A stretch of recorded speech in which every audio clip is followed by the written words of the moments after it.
I want us to go back to the dream this morning. Let's go to Acts chapter 2. And let's look what happened in the first century. When a loose collection of people all of a sudden found themselves as Christians. Now, we say, well, we shouldn't have a big church. My goodness, guys, this was the church of 3,000 overnight. They've come from all over the world. They find themselves in Jerusalem. They become Christians, and what seems to happen is they hang out for a while. Now, what was that church like? I love this picture. I never cease to read these verses without getting excited. Let's start in verse 42, Acts chapter 2. They devoted themselves to the apostles' teaching and to the fellowship and to the breaking of bread and to prayer.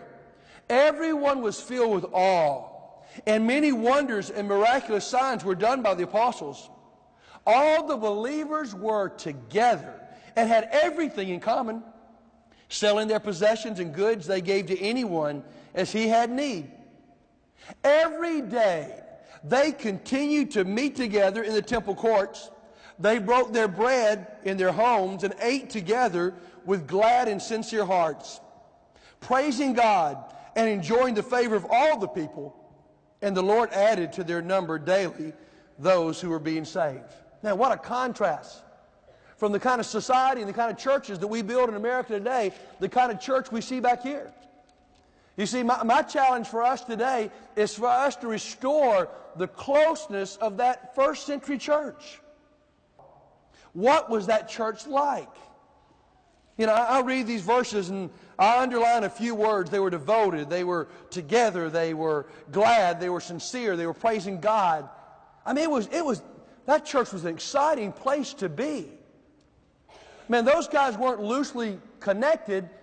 They were a community. And they like each other so much, man, they're getting together every day. Man, they're opening their homes up and having a big time.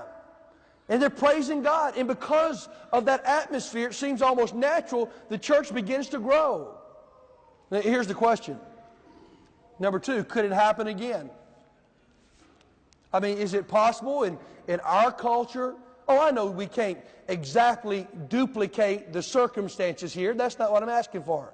But can we replicate the spirit and the unity and the relationships that made this church thrive?